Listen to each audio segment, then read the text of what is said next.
Good morning and a warm welcome to your show, Sunny Mornings at Encinitas. I'm your host, Melissa, and it's Tuesday, March 19th. Goodness gracious, I missed you all so much yesterday. Did you miss me? We were having a bit of technical difficulty, but have no fear. Sunny Mornings is here, and we're back with a great show for you today. I'd also like to just take a moment and say thank you so much for joining me every morning. It means the world to me. And I see that some of you are in different cities all over the U.S. and even in different countries. That's awesome. I'd love to hear from you. I'd love to know where you are joining from and what do you think about the show? Is there anything you'd like more of? Drop us a message on Instagram or shoot us an email. info@sunnymorningspodcast.com is where you'll find me. That's info@sunnymorningspodcast.com. Coming up on today's show, we'll get into the surf report and the weather outlook. Then we'll jump into some local news and a few interesting happenings in business, tech, and entertainment. But first, you'll be interested to know, today is National Let's Laugh Day. So go find the funniest person you know and ask them to tell you a joke. Or just watch an episode of Seinfeld. Kramer will have you laughing in no time. So now you know. And now you know what time it is. It's time for the surf report. It's a mix of northwest and south-southwest swells. Expect knee to waist-high waves at most spots, with chest-high sets at winter standout locations. Light and variable wind in the morning will shift to light westerly onshore in the afternoon. Wednesday sees the continuation of these conditions, with the addition of a new south-southwest swell, maintaining knee to waist-high surf, with potential chest-high waves at favored spots. Tuesday in Encinitas and North County, it's looking clean at 2+ feet until 10. Then we'll have another hour before the chop suey rolls in to spoil the fun. Mornings are where it's at for the next few days. Best time to ride is dawn patrol, so you can get on that 4-foot high tide when the southwest swell is 1 foot at 20 seconds and wind is 3 miles per hour. It looks like a longboard day. The first high tide Tuesday will be 4.5 feet at 6:15 a.m., with a -0.5 foot low tide at 2:15. The nearshore buoy at Scripps in La Jolla reads 61 degrees for the water temperature. Checking out the weather in the Encinitas area. This morning it's partly cloudy and 53 degrees with little wind. The sunset will take place at 7, and it will rise again tomorrow at 6:51. Winner, winner, chicken dinner. It looks like we're in for mostly sun today, with a high near 62 and wind of 5 to 10 miles per hour. Tonight, patchy fog late with a low around 55. Looking ahead in the weather. Wednesday starts with morning fog, leading to partly sunny skies and a high near 63 degrees. The night will see fog and more clouds with lows around 55. Thursday and Friday follow a similar pattern, morning fog, then clearing to highs around 63 degrees. Saturday remains mostly cloudy with a high of 62, while the night introduces a slight chance of rain and a low of 55 degrees. Sunday offers partly sunny skies with a slight chance of rain and a cooler high near 59. Bonjour, food enthusiasts. This podcast is brought to you by Versailles Cafe and Pastries in Encinitas. Nestled on El Camino Real South, just north of Encinitas Boulevard, this cafe is a haven for culinary delights. Indulge in their amazing Eggs Benedict or their gluten-free crepes. You can grab a panini for lunch or just breeze on through to get your morning coffee. They are open every day from 8 to 5. So stop on by and don't forget to tell them Sunny Morning sent you. I'm sorry to report, Blake Snell, a two-time Cy Young Award winner, has inked a 2-year, $62 million contract with the San Francisco Giants, enriching their pitching staff. This deal, coming just before opening day, includes an opt-out after the first year. Snell's signing is part of the Giants' impactful offseason moves, including acquiring Matt Chapman and several other key players, showcasing their ambitious team-building strategy. Snell's performance with the San Diego Padres, leading in ERA and other metrics, sets high expectations for his tenure with the Giants.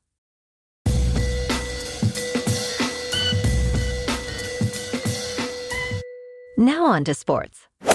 The Pittsburgh Steelers acquiring Justin Fields has sparked speculation about his future with the team, especially regarding his $25.7 million fifth-year option.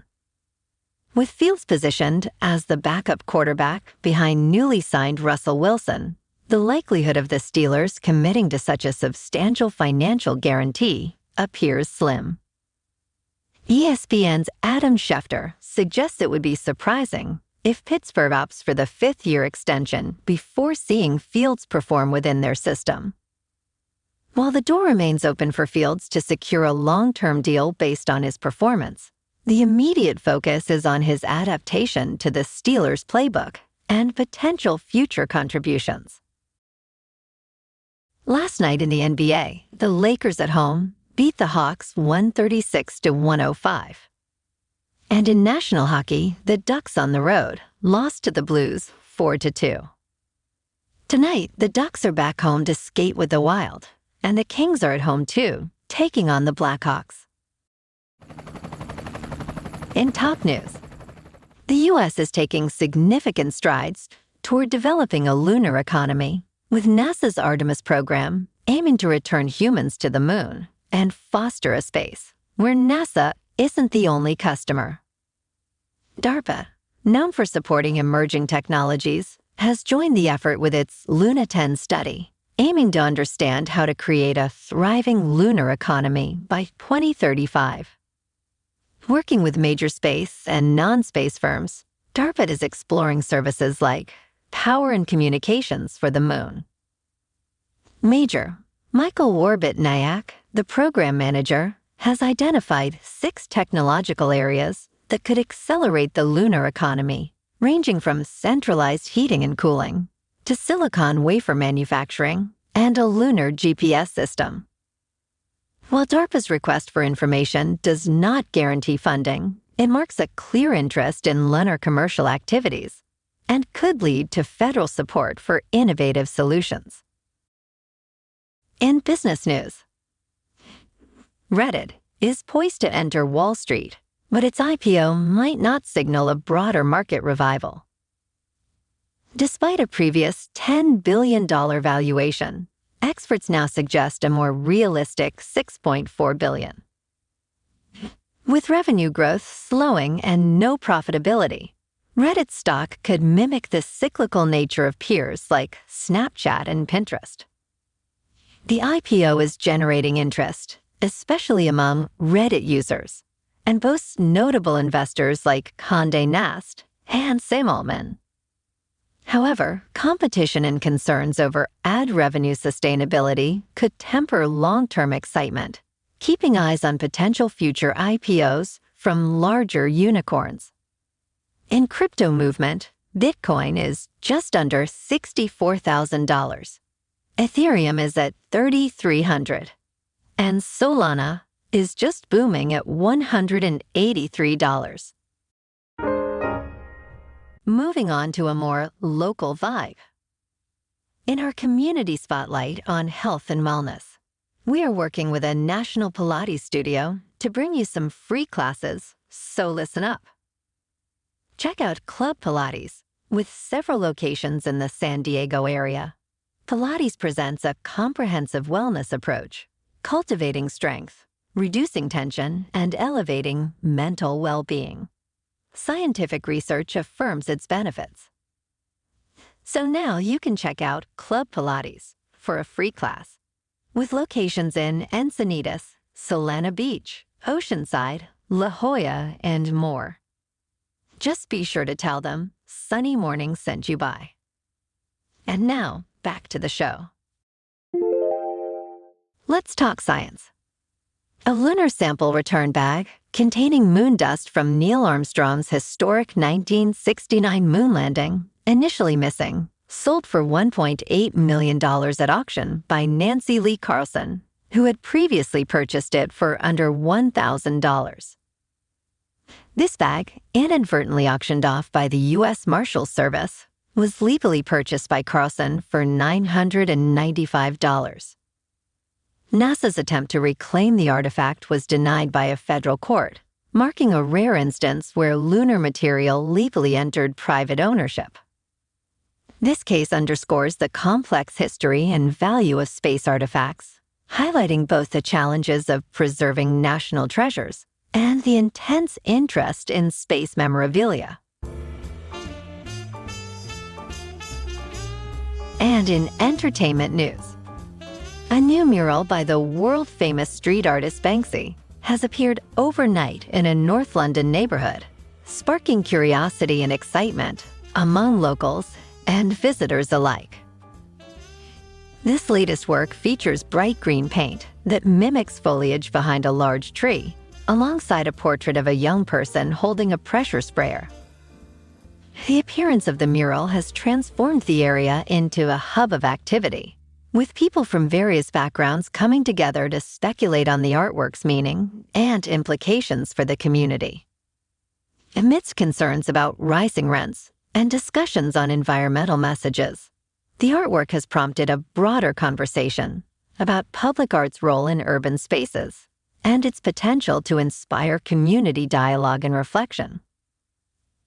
Well, alrighty, folks, it's time for the quote of the day.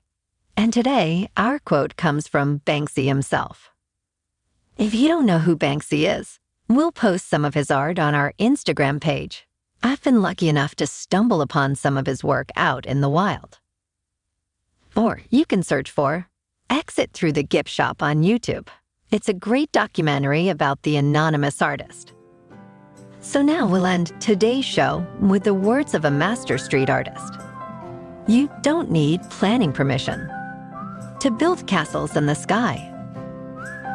Have a beautiful day, everyone. Okay.